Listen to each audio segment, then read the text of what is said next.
almost falls down. Throws to the end zone. Owens! Owens! Owens!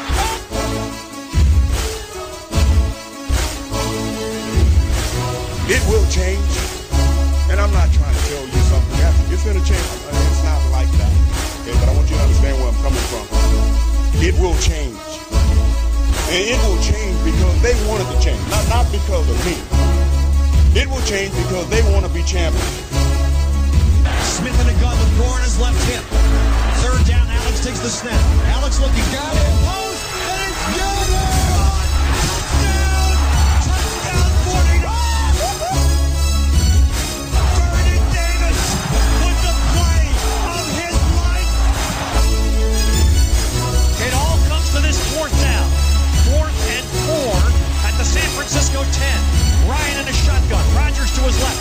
3 receivers right. Ryan takes the snap. Looking, pressure, throws middle. Broken up, biting. Navarro Bowman. And the 49ers silence the house. Oh, shit. Oh, shit. Well, you know, fucking place we're in here, huh? 1-1. A lot of people not satisfied. I don't know where Steve stands yet, but based on his text from the other day, I might have to fucking shove my foot right up his ass. We're not going to be sad about wins here, Steve. We're not going to do it. Not if I'm involved in this podcast. We've had too many losses to pry on the negative. There's things that could be improved, no doubt, Steven. But we're not sad today. No, definitely not sad. I mean, what the fuck? You have the number 1 running back in the league right now. What were you laughing about? Leading the league in rushing after 2 weeks. Your quarterback threw 0 interceptions. I mean, I don't know how he could have threw any interceptions. He didn't throw anything. Well, he threw it almost 30 times. Yeah. Okay. Well, listen, Steve. I know where this is going to head today. No, I mean, I'll briefly touch on my displeasure of how that game unfolded, as I'm sure a lot of people feel the same way. But why don't I just get right into injuries? No, I want to start with my injury. Okay, you start with your injury. Yeah, I'm starting. I told you I was going to do this. So I took notes during the game because, I want to be a little more involved during the podcast. I just don't want you rattling off stats. I want to let people know what I see. You really are going through changes, like you said before we started. That's right. That's very proactive and advantageous of you. I want people to see what I see through my eyes. So I want to let you know, at 3:40 p.m. on the day of the game, I stubbed my toe. I would have played, and my toe is currently black and blue underneath the nail. I can show you this if we want. Okay. Not Reuben Foster. That other guy is a cunt.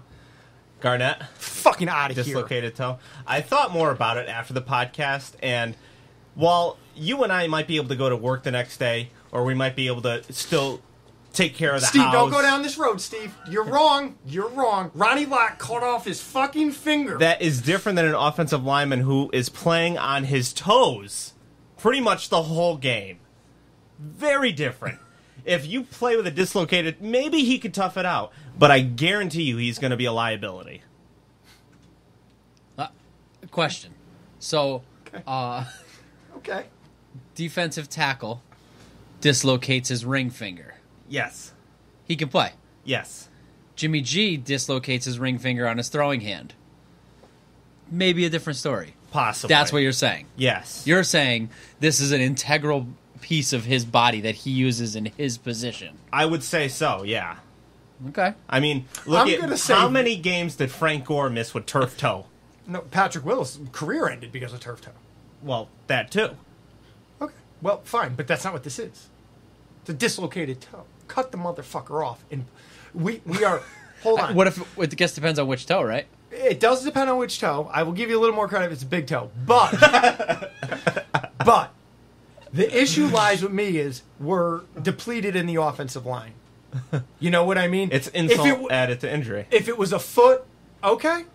But it's a toe, doggy. And the starter that you couldn't even handle beating out, he's hurt. Really hurt. I doubt that too. But okay, let's pretend he's really hurt. You want this thing? Shouldn't even be an issue. Play the game. That's all I'm saying. Person played. He did play. Pedestrian. He played. That's right. All right. after not practicing all week. Yes. So we'll start with him. Mike Person suffered a foot strain the previous week, had to leave the game. He did play this week, as Rob said, didn't practice all week long, and Kyle Shanahan actually said he kind of like laughed at the notion that he would even play. But the day of, I guess he did some warm-ups, and they felt comfortable enough suiting him up. And he was saying all week that he was going to play, and Shanahan said they were just kind of like, yeah, okay, sure. Yeah. Sure you are. So, and to be honest, I mean, I saw a few gaffes from him, but he played pretty well for the most part. Like, better than you would expect a person named Mike Person to play right guard. You know what I mean? Like, he was announced as a starter. Certainly better than whoever was going to step in with. Yes, absolutely. Eric Magnuson suffered a hamstring injury and did not play, and there's no update for Week 3. Malcolm Smith still hasn't played with a hamstring injury. I do have an update there. Okay. He was a full go at practice today. Oh! Holy shit! Yeah. As soon as Foster comes back. Somebody smelled the heat. But hold on. And they're not taking Fred Warner off the field. No. No, not at this point. So he really isn't going to play a game. I'm telling you. No, he'll be the back. He'll get some snaps. He'll get some snaps, but for sure. it's funny how that whole fucking thing worked out. He won't. I'll stand by. He's never going to start a game. Well, I mean, you're banking on a no Foster injury, which we'll see. Marquise, No, I'm banking on him getting hurt again. Okay, so Foster's going to get hurt, and then he's not going to be ready? He's going to be hurt in practice. He's going to get hurt I'll again? mark my fucking words. Marquise Goodwin did not play, suffered the deep thigh bruise in Week 1. There's no update for him yet in Week 3. I don't know if he practiced today. He is back at limited practice. Limited practice. These are all updates that happened like within the last hour since I wrote this. Okay, so if you got anything, He's limited. Just say it. Joshua Garnett did not play, dislocated toe. Mike Person did play. We talked about him. Kowalski Tart, shoulder stinger that he suffered towards the end of the game. He's day-to-day, and this was the shoulder that he dealt with all last week. He was in a no-contact jersey, if I'm not mistaken. He did not practice today. Did not practice. No. So, if I'm not mistaken, he was in a blue no-contact jersey leading up to this game with that same shoulder that he re-injured or further injured in the game. No Garnett today. No Garnett today. With dislocated toe. No practice today. And in order to make room for Reuben Foster's return, we have released offensive lineman Matt Tobin. That's too bad. I really saw a lot of potential in him. I read an article that he's going to get picked up, so it's okay. He'll have a job. He said with all the whoever wrote the article said with By all, who, the Chiefs? He said no, with all the offensive line injuries in the NFL, I guess there's a lot. Expect him to get picked up. So. Well, the biggest news of the whole podcast. I know. That's what I'll give you the honors. Thank you. I was going to do it. Ladies and gentlemen, boys and girls, we're going to bring you now the winner of the prediction game. Jumps out to a 1-0 lead on everybody with all the brains in this room. Is the only person it really could be in this room and in Maine.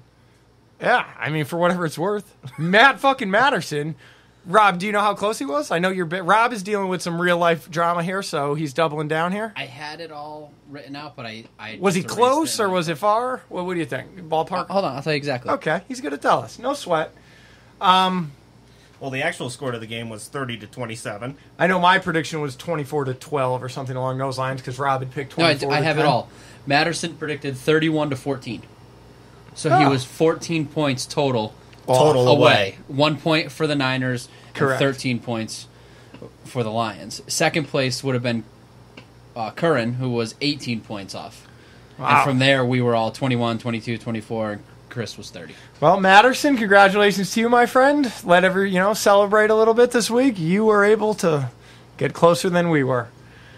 I think before we get into the meat of what actually happened in this game, I think you should make your argument as to why nobody should be upset, and I'll make mine, and we'll most likely agree, disagree. No, we're definitely going to disagree. Okay, here we go. This game right here, the 49ers won by 3 points, yeah? This is a game last year, if you remember the first 5 games, we lost by a total of 9 points for 5 games, some fucking absurd number like that. This is a game the 49ers lose last year. There is growth in the team. You, if anybody, talking, this is a process, brick by brick. These are things I see you hashtag in your personal life.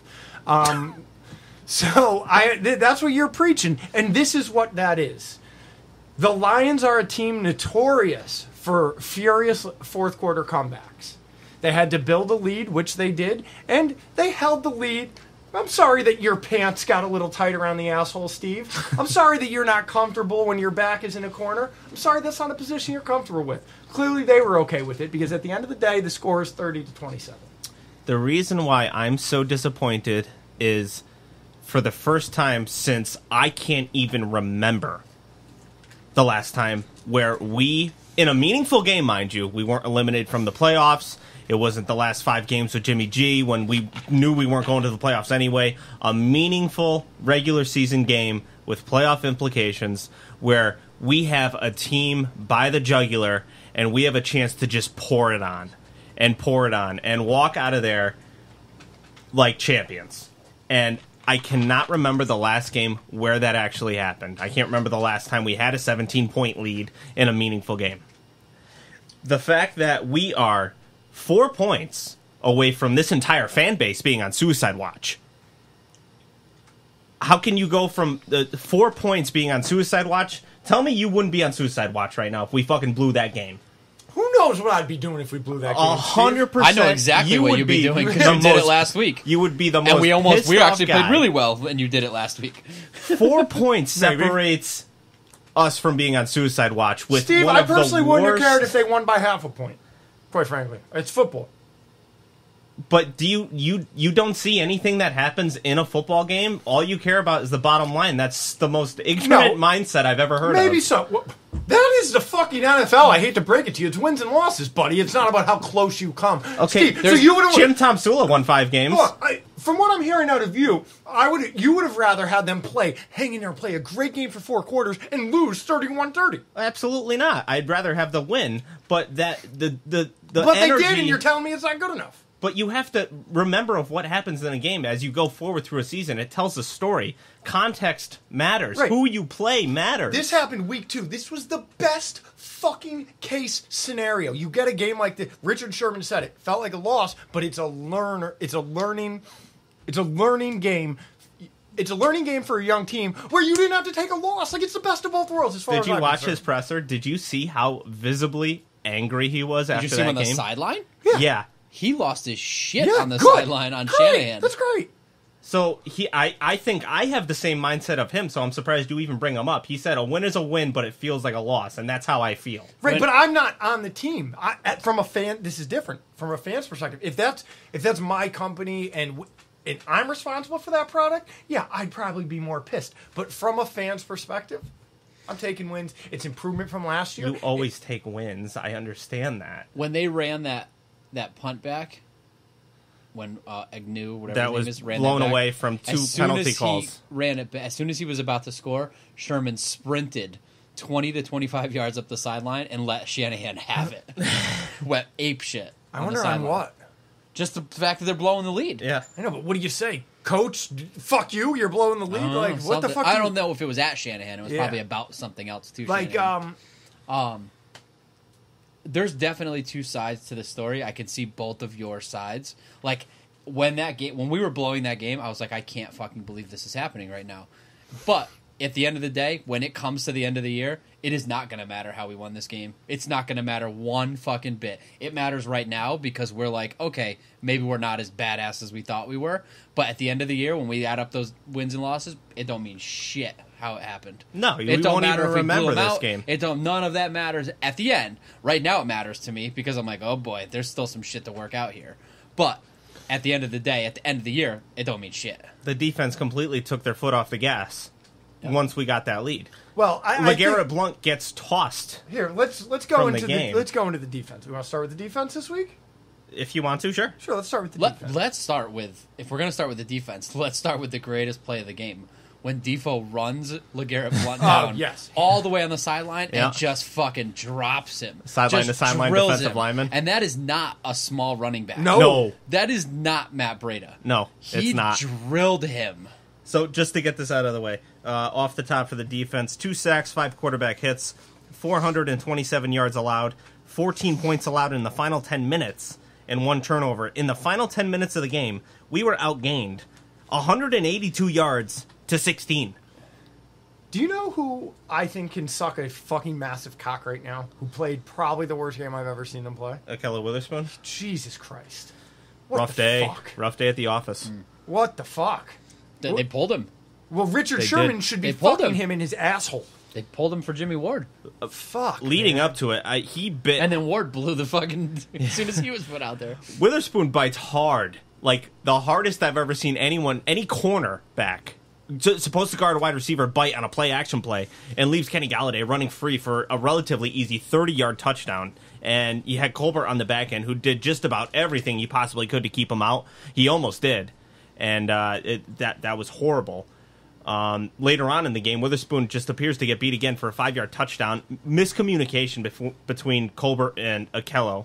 And Marvin Jones runs across around the middle, over the middle, uncovered for a 5-yard touchdown. All right, I got a gripe with the golden taint at the end of the game. 21 seconds left in the game, apparently. Okay. They're driving, and the 49ers let him come all the way across. He caught a pass on one hash mark and then came across the other side of the field and ran out of bounds. How the fuck do you not get him down in bounds? He's a fast guy. I don't know who was covering him on that play. It might have been Kwan. It was fucking terrible. He went 40 yards across the sideline to sideline. It was a rough day for everybody in the secondary, not named Richard Sherman. I mean, let's take a step back, right?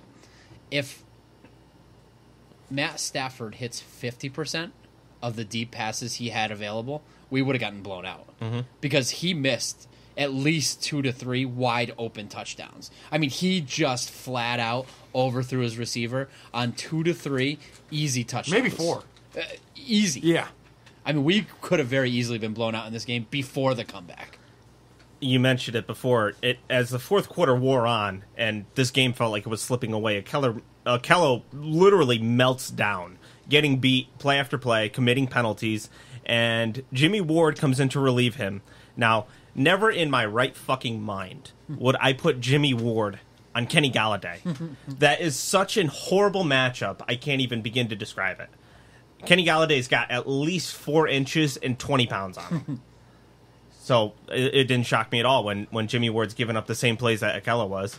But, I mean, I don't know how that works with him mentally. You know, if a guy's getting in his own head about shit, some guys just need to push through it, and some guys need to get taken off the field.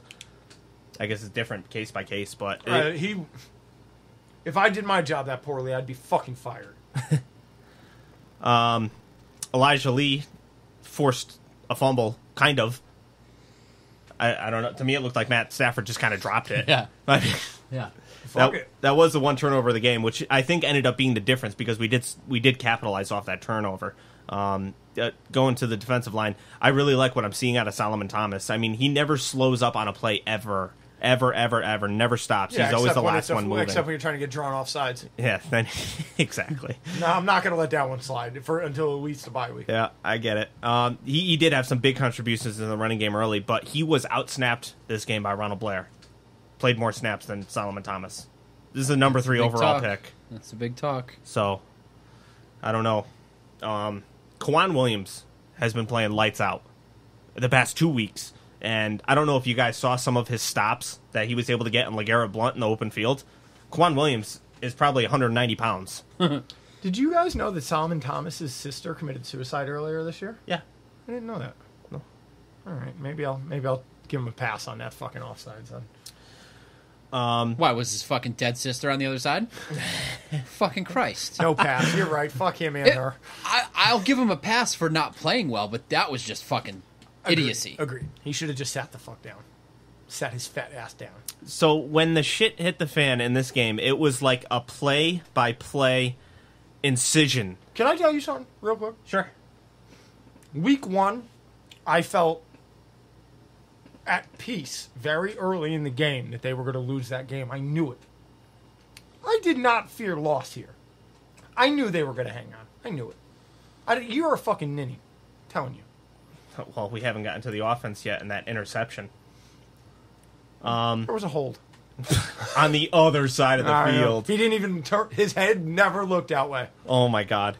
So this is where it's a play-by-play on So Blunt gets tossed from the game after shoving Elijah Lee for the hit that he apparently didn't like on Stafford. Which was horseshit. Absolute horseshit. Stafford was still in play. Rob, agreed? Yeah. I had to remute the game at that point because at one point that announcer just went off the handle. Oh, they're the fucking worst. And then even Pereira The other, was like, yeah, "You're the other wrong." announcer even was like, yeah, no. And then they got Pereira. Yeah. And Pereira was like, yeah, gotta disagree with you here, cunt. So with that penalty, one of their starting running backs gets tossed. They're in a 3rd and 17 in their own territory. They convert on a catch and run that goes for 57 yards. On the very next play after that, Cassius Marsh gets the most ridiculous face mask penalty on a sack that I've ever seen in my life. He never even touched his face mask. On the very next play after that, Witherspoon got beat for the touchdown. It was 3 bang, bang, bang. 3 plays in a row. We had them literally against the ropes, and 3 plays in a row. They just got back in the game. Not all good. the way down the field. Definitely shit needs to be tightened up. And, you're right. I felt like the offense should have just taken control of that game and put together an 8-minute drive, and that would have been that. I'm going to end it on a good note. Sherman, in the past 2 games, has been targeted at 4 times. Only 1 catch allowed. So I don't know why offenses aren't testing him, but because Akello Witherspoon can't fucking Yeah. defend a pass. Because- I don't think Akello's that bad, though. Yeah, because Richard Sherman's pretty good at Well- his job. Coming off the What? injury. He and sure as fuck better get ready for this week, because if last week was bad, they're coming at his ass. I'm not going to let one bad Akello week ruin 4 good weeks. He better be ready for this week, because everyone's coming after him absolutely. now. I agree with and you there. Actually, K-Wan better get his shit together. I liked his game in this past week. Yeah, Go on. but they're going to go fucking to all tight This end is a week. matchup. As somewhat of a transition, I know we're still not done with the defense, but this covers both sides of the ball. The penalties, I mean, come on. Yeah, they got to clean up the penalties. We were good in week 1, though, which I thought was a good outlook for the season, but it was just If we played the last way we year. played in week 1 this week, this game wouldn't have been close For, like this. Yeah. Also, for whatever it's worth, both teams were penalized out the ass. So, they were committing penalties, but it's also tackle football. DeForest Buckner basically sends Frank Ragnow into next week with a fucking bull rush, and Ronald Blair on the other side with a nice power speed move on the right tackle. They both swarmed in for the sack in their own red zone. DeForest Buckner literally, I think he made Frank Ragnow meet his ancestors on that play. That dude didn't know what hit him. But that's pretty much all I got for the defense. I mean, anything that anybody else out there could say, we'd probably agree, or I would at least. But a lot of shit needs to get cleaned up. I like this defense. I like the way that they played through 3 quarters of this game. It was just that final 4th quarter that was just really difficult to watch. It was definitely painful. I'm no question. Offense and defense, both sides of the ball. Oh, hold on, guy. Do a little special teams here. Oh, I got a whole fucking section of special teams. You want to do this now? Special Go ahead. teams? First of all, I don't think we've said it this year. One more thing before we move on. How do you feel about Elijah Lee leading the team in tackles? Right place, right time. I don't think he's a good Okay. football player. All right. I'm going to disagree with Steve. I like Elijah Lee. I mean, his stat sheet looks ridiculous. I know, Yeah. but no. Which, of course, that happens when He's you're not a fucking terrible. middle linebacker. Like, he's a good But fill-in. Like, 12 tackles, a sack, and a tackle for a loss? Yeah, don't get me- I mean, if we've you're just had- looking at numbers, We've had some Fuck. worse villains for middle linebackers than Elijah Lee. I sure. will say that. Okay, so before we get into what you have to say about, I think we have to take our hat off here to Robbie Gould, continuing to do his job better than anyone else in the NFL.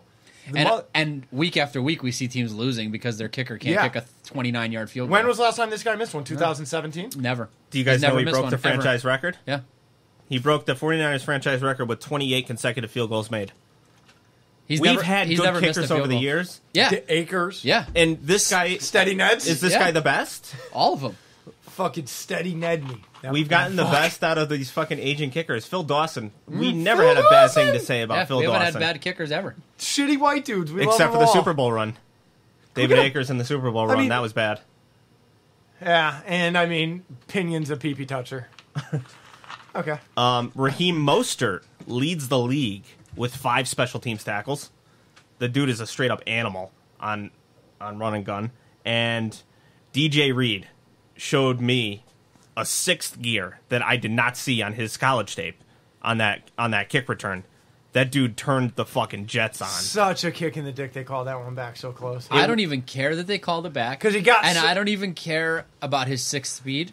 I just love that he grabbed him by the face mask for the last 15 yards of it. Fuck you, you, yeah. And if you watch it, it almost looks like he's trying to let go, but the guy's holding his arm Right. so that he gets probably called is. for it. Dude, that would have ended our 7-year drought. Oh, don't worry. It's coming, Steven. 7 years. It's coming, baby. That close. Oh, it's coming. I got to tell you. Great week for the special teams. Okay, giddy up. Glad we were able to acknowledge. Offense, off the top. My first thing I'm going to say about the offense is, on my recent admiration for a 49er player, Dante Pettis, I did all sorts of weird research into him, and I was excited for him to have, I thought after that first grab for 35 yards that it was going to be a huge fucking day. I'm like, this is fucking perfect. I have it written down. After the first catch for 35 yards, I had him penciled in for 130 and 2 touchdowns. Yeah, I'm like, here we go. Yeah. I got on the fucking bandwagon at the right time. Never to be heard from again. Yeah, just died on the field. All right. He was battling something, though. Yeah. I forget what it was. Ankle or a knee or something. But anyway, off the top, 190 rushing yards. Really good. 206 passing yards. A 69% completion percentage from Jimmy.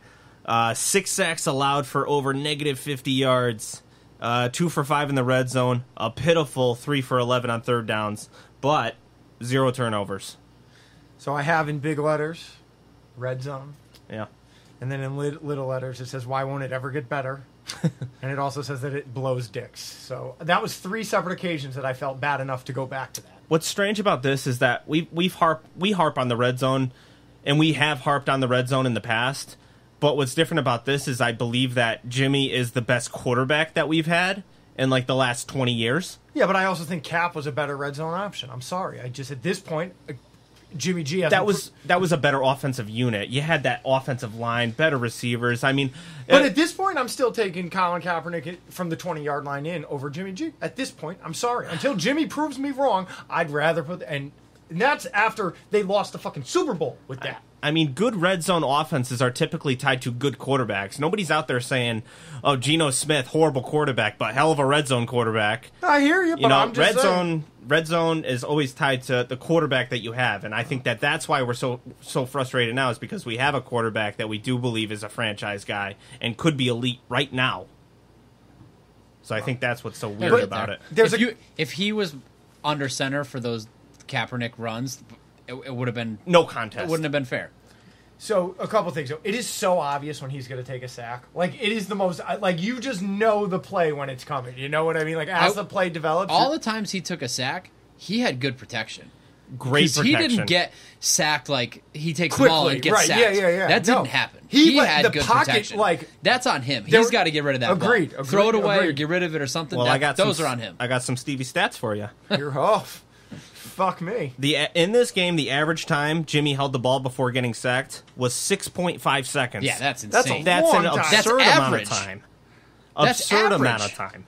And his previous average before this game, I could jerk off and come in less than 6 seconds. No doubt. If I have an erection, I can get That's pretty off. impressive. Dude, no doubt. I know what I like. previous average before this game was 4.1 seconds. Wow. So what nearly, happened? 30% longer. So what happened, Steve? Is he gun shy? I looked at every sack, coach's film, you name it, every angle to figure out what the hell happened. I'll go through real quick. The first one, 1st and 10 in the red zone. We send 2 receivers out on routes following a play-action play. There were 2 receivers covered by 3 defenders. Nobody open. Second one, 2nd and 18 in the red zone. We send out 4 guys on routes and plus a running back check down option. Literally nobody gets separation. And by the time he finally got to the running back check down, that was covered up too. Third one, 3rd and 8 in the red zone. Sensing a theme here. Red zone offense. Jimmy just missed his Pettis on an open slant. Had him wide open. 4th one on our own 13. Both Jimmy and the receivers haven't. It's clear at this point they're having an incredibly difficult time with the Lions man-to-man bracket coverage. And I know what's coming now. Jimmy's struggling with man-to-man defenses right now. So that's something that they need to work on. And the receivers got to work on getting open because they weren't doing their fucking job either. You just said Dante Pettis was open. On that one. You know what, Steve? Ever since I started this podcast, I knew it. I saw it in my periffs. I saw Rob I wanted smirk. him to do it. That's what. And when he drank the water, I couldn't keep it straight anymore because I could feel him like clearing his throat, like. So And what? it was like blowing up on the screen. And I was hoping you wouldn't see. I was like, I know. When it went up, I was like, oh, it's perfect. So Rob, ever since you started this podcast, people have been asking me for advice. what kind of people? Every people. Work colleagues, friends? Everyone, everywhere I go. I can't even get out of my car without someone stopping at the grocery store, the gas station. I stopped at the gas station on the way here. Hey, aren't you the guy from the Gold Blooded Podcast? Let me ask you something. I had a woman ask me, Who do I today, bet too. on this week? Yes. And what do you tell them? I tell them it doesn't matter who you're betting on. What matters is who you're betting No, you with. tell them you don't know who's going to win. Oh, I know who's going to win, but I'm not going to tell them. Oh, okay. But I tell them none of that matters. What matters is where you're betting. Right. Don't I mean, look listen. at FanDuel. You bet with FanDuel, you don't get paid. Fucked right in your ass. You know what I mean? Not with my bookie. FanDuel my puts the odds bookie out. You bet on the game, you win. They say, too bad. Here's $500. But not at mybookie.ag, especially if you use the promo code GoldBlood, one word. 25. Yeah. After Gold Blood 7 p.m. 25. After 7 p.m., Gold Blood 25 gets you an extra $25 for free. I'm betting golf this week, everybody. Fuck FanDuel. I am betting golf, Tiger Woods at plus 1,100. Take that to the fucking house. What color shirt did you bet on? Exactly. Fuck that shit. Now that's for something else. I would never bet on that. So, since you've been on the platform lately, Joe, why don't you tell the listeners how amazing their layout is and how user-friendly it is to do live in-game betting? I don't know about that because I haven't done that yet, but what I'm going to tell them is I'm a fucking idiot. And I have found a way to give someone else money, and they're going to give me money if I pick the right black eye to win a golf tournament. So you laid down some cash. Yeah, that's right. And you're hoping to win big. That's right. Today. I did this right now. Like earlier. I was on the pooper at work, and I got my deal signed up. Right now, it's after 7 p.m., so if you sign up using promo code Yeah, you could've gotten an extra GoldBlood25, 25. you get an extra $25. Yeah, I know. I did GoldBlood 25, but it wasn't... Wasn't after 7 It wasn't p.m.? after 7. Bummer. Let me ask you something. Would you recommend a service to your listeners that I'm hasn't doing been that. good to you? Oh, no, fuck no. Of I would course tell not. them it sucks my dick like FanDuel. Don't win $80,000 over there. You'll get $500 in Giants tickets. Do they have in-game live betting? They do. The best in the business. Do they have the most rewarding player perks in the business? Yes. Do what- they also have stuff for fantasy guys out there? Yes, they do. Steve, tell them how great that is. I love betting over-under on fantasy points. That's something I could definitely do very well at. I doubt it, but okay. All right, so why don't you go to MyBookie right now, steal your wife's credit card, get in there, mybookie.ag, enter promo code GOLDBLOOD25 if it's after 7 o'clock, and get on that shit. You play? You win. And you get paid. That's right. All right, back to the offense. Here's what I have to say about Jimmy G. He needs to fucking reel it in a bit, all right? I love the arrogance. I love the confidence. I love that he knows he's better looking than everyone and that his cock is bigger and he's got more zip on his ball. I love that he knows that. It's great. But he's got to become a little more realistic about what he's going to get done. Whether it's whatever it is. But random incompletions, Yeah, he I has don't the know. most random of incompletions. You know what I mean? Where it's like, what are you doing? Yeah. How are you so good one? I don't know if it's like how blonde, It's always overthrow. It's Well, always an overthrow. but Every it's- single one. You know how like blonde chicks, like, oh, they're bimbos? I think he has bimbo moments. He's so good looking. Well, I don't know serious. about that, but I mean, he can Like, look so good on one play, and then on the next play they'll run the same exact play, but he'll overthrow it. Like he has he is very free for a quarter. Like, you know what I mean? He moves free. He like throws free. He thinks free. Like he doesn't seem restricted by the playbook or by any bullshit, the stage, the platform, none of that. But like, and his ability to forget is phenomenal. Like we said last week, this cocksucker will throw an interception and come out gunning the next motherfucker, like in a tight window. You know what I mean? Yeah. Which is awesome. But I think he's got to him and Shan's got to he's got to reel him in a bit. I think Jimmy's got to trust his receivers to make a play on the ball more. I think what he does, he's an ultimate whiz at finding the open receiver for rare occasions, like every quarterback does. But when there's not a clear-cut open guy, he doesn't even give his guy a chance to win a one-on-one matchup, which I think he definitely needs to work on. I'm not saying throw errant passes or ill-advised passes into double and triple coverage, but when you got the a guy guy make a play. one-on-one, you got to trust that your receiver is going to win that one-on-one matchup. And I think that's what Or at hurt least us in not this let it game. get intercepted. like I said, I looked at all the sacks. They had tremendous coverage on our receivers, but I guarantee you some of those balls that he could have thrown, our guys would have come down with them, even in tight coverage. I think that he needs to let loose there a little bit. I think this might have been a little bit of an overcorrection from the previous week after throwing 3 interceptions.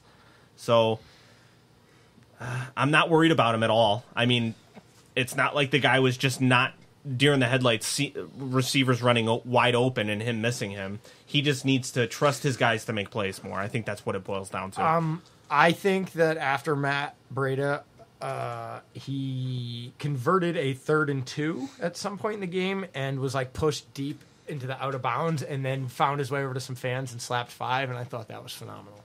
Like during the middle of a play, like he's like should have got back in the game, but like was like yeah, like I'm like fuck yeah, good for you, guy. The offensive line was in sync, for sure, in the run game and the pass game, all around, 100% in sync, and they were the 5 guys that were coming into the season as starters. So I think that was an important cohesion there. Yep. Mike Person wasn't a liability coming off of his injury, and Mike McGlinchey actually looking like a first-round offensive lineman in this one. All of the big runs pretty much went to his side of the field, and he had his guy, no problem. I think he was maybe the 3rd or 4th guy in the end zone on the 66-yard touchdown. Yeah. Ooh-wee-you, it's the offensive and defensive piece of the week. Wasn't even close. Not even close, Joe. Well, I felt it, Steve. Sometimes you got to give me some credit. We didn't just save it and do it again. No, you could just rewind it. I mean, we didn't talk about Garrett Selleck fighting his way into the end zone on the catch, and I don't know if you guys remember that play. It was a play action, but Jimmy didn't fully commit to the play action, so like he instead of stretching out to go sell the play action, he just quickly turned around and threw it like it was supposed to happen that way, and I'd never seen that before. I thought that was pretty cool, but Selleck pretty much carried 3 guys into the end zone to get in. He's still on my shit list. Why, Selleck? Yeah. What, from no. preseason drops? I was thinking about the other guy. I'm sorry. The other guy's still on my shit list. Kittle? Bits? Yeah. Yeah. Jimmy Kittle had a rough day. I mean, they were definitely paying attention to him, and I think that tells me that defenses are most scared of Kittle right now on our entire offensive side of the ball. Because he was blanketed, and he said they were grabbing him all day, and I kind of believe him. But can we talk about the absolutely atrocious interception? Throwing to a running back in Breida that has a 50% catch percentage on his career. Why are we throwing the ball to Matt Breida in that huge of a spot? Can I ask a better question? Why are we throwing at all? No, I'm okay with throwing the ball, but why on earth are we throwing the ball in the flat? Yeah. At that point in a game with that score. And we're supposed to be running the clock. If we're throwing the ball at all, it should be somewhere over the middle so that the worst case scenario, it's a pick and he gets tackled. You throw the ball out in the flat like that, it's a pick 6. I mean, it's not a fucking turnover on downs. It's not a, they have the ball on the 40. It's a pick 6 all fucking day, just location based. If I recall correctly, I think Shanahan said that there was another receiver that was supposed to run a sort of like a pick route. Yeah, they're always blaming the receivers. But even if that didn't happen, Jimmy cannot throw that ball. He was not staring down the barrel at 4 defenders coming in his face. He just threw the ball from a clean pocket right to the defender. I mean, come on. Yeah. That was since he became quarterback. That was his all-time low moment. That was like our Kaepernick Week 1 picks. That year. That was such a bad pick, and by was it God, Atlanta? He threw like 4 in the first quarter. Oh, that was Arizona. Chicago. Back-to-back pick sixes. Yeah. But did he get fucked up by Chicago too? I don't remember. Yeah, he probably did. Just one time he got. Yeah, I don't understand throwing the ball at all in that position. Like, to me, if you're gonna you got a risk versus reward. The reward is you get the first down. That game's probably over. The risk is the interception. So throw it over the middle. So if there's an interception, the guy gets fucking tackled. Why would you throw it in the flat at all? It doesn't make any sense to me. I don't understand that at all. That's Shanahan. I think that we are severely underestimating Marquise Goodwin's value tied directly to Jimmy Garoppolo. That's clearly his dude. I think the whole offense, the whole it changes offense. how the defense looks at it. Yeah. Absolutely. And I think that maybe a whole season with Shanahan kind of hammered into Jimmy's head the structure of the offense rather than Jimmy just playing free. I think there's a little bit of that going on. And because on that interception, it looked like Jimmy was going there no matter who was over there. That was what the play called for. That was the play design. That was where it was supposed to go. And he just let it fly because that was what was supposed to happen instead of actually seeing and then reacting. But I don't think I've ever seen a touchdown run where the running back is pushing a wide receiver who's Into a blocker. pushing a blocker, That a was defender, great. for so far. I've seen it like on a pass, like like he pushes him into him and keeps going, or you've seen wide receivers just level a Or they all cornerback. fall down But together. There yeah. was like 15 yards of him just pushing and pushing and pushing and pushing and pushing, and we're just waiting for him to get tackled, and it's just not I was happening. waiting for him to cut back into the Yeah. inside. At that point. as impressed as I was this week with Matt Breida, I think I was actually even more impressed this week with Alfred Morris for all of the dirty work down the middle that he was able to do at certain points in this game, and also looking serviceable as an option in the passing game. He caught 2 passes, and both times making defenders miss in the open field. Clean catches. So he has that ability to catch the ball. I think that we might be telegraphing what we're going to do, depending on which running back we have on the field. I think we could do a better job of mixing that up. Send Breida up the middle a few times, and send Alfred Morris out on passes more, so that way we don't become so predictable. That's fair. Well, they use check out there too. Yeah. I would like to see him get used more for how much we're fucking paying him. But that's what I got. Joe, you want to do your sounder again? No, I'm not doing it again. Offensive Beast of the Week. I think that this week I'm really feeling Alfred Morris. I know it's not really a popular option, and he doesn't have the stats that Breida has or anything like that, but his between the tackles running this week I thought was very impressive. He was getting 6 yards when most times you would only get 2 yards and shit like that, so he was moving the chains for us pretty good. Bob? No, I can't not give it to the NFL's leading rusher. I'm going to give a co-offensive to Breida and to the offensive line. I think the offensive line got their shit together finally. But the other guy can suck my dick. Who's the other guy? Garnett. He wasn't out there. Exactly. All right, then. Jesus, Steve. Fuck. Defensive. Defensive That's Beast of the easy. Week. It's DeForest Buckner. DeForest Buckner. All the way around. Just a flat Just for out the one hit. animal. The fact that not only did he level a giant running back, but he did it on the sideline. What's so- Like, how does that even happen? It is It's dope. fucking amazing. He was just... Amazing. He never slowed down. He chases every play, and he looks for that hit on He's every just play. so big. Just because it bounced outside, he doesn't give up. What is he, Pull up. 6'7"? Yeah, he's like 6'7" or 6'8". What's That is so insane to fucking me violent. is that he's doing this when nobody else garners that much attention. We don't have an edge rusher Yeah, to take the attention they're off only DeForest paying Buckner. attention to him. And he still just decleats Frank Ragnow. Like, What? lifts him up. When are we going to get DeForest Buckner on offense and get him a touchdown? Let's do it next week just for Gotta fun. happen. He's a fucking animal. Just for fun. Who's blocking him? Nobody. Nobody. Let's get him at fullback. Fine with me. Tight end. Hey, you know who did have a sack? Who had a sack in this game? DeForest Buckner and Elijah Lee. Elijah Nope. Lee. Keep going. There's only Cassius two. Marsh. Nope. Keep going. Ronald Blair. Nope. Eli Harold's not on the team Oh, anymore. he sure yes, did. that's right. He sure did. That's how long Jimmy held the ball for. That's good, I guess. I can't take. I heard someone say that. But Yeah, he got it. I forget who. Jimmy held the ball so long that Eli Harold got a sack. One of the guys, I don't know if it was Robinson or Tim Ryan, said that when it happened, they put their hand over the mic and said to the other guy, "First career sack." That's dope. That's fucking awesome. Yeah. At the end of the day, Steve, it's in the W column. At this point, you know where we were last year? We were 0-2. Right. On to Kansas City. You know what? I'll tell you this for sure. Looking at Kansas City next week, 0-2 is a lot worse than looking at Kansas City 1-1. Absolutely. This was a must-win because you came out of the gates with Minnesota, Detroit, Kansas City, and then the following week we have the Chargers. Yep. So this was a tough 4 games. So out of the 4 games, Here's a cliffhanger. That ready was the one we had You to ready win. for predictions this week? are we doing it now? No, Or are we doing the that's a next one? cliffhanger. That's a cliffhanger. Are you ready for the predictions? Joe? Oh, yeah. I didn't even boy. realize what you were saying. Are you ready? Yeah, I wonder what this dick's going to do. I don't know if you guys are ready for this. He might. Oh, cliffhanger. Okay. Do we want to get an email out of it? A couple emails? Let's do one. Well, okay. Let me hold on. Let's get one email in. Tell everybody about like where they could email us because there's a new review I want to bring up. We have quite a lot of emails this week, which we love and really just keeps us going because sometimes we'll do this and we'll get no emails. And me personally, I feel like, is anybody even listening? But when we get a ton of emails... No, they're not, Steve. Right.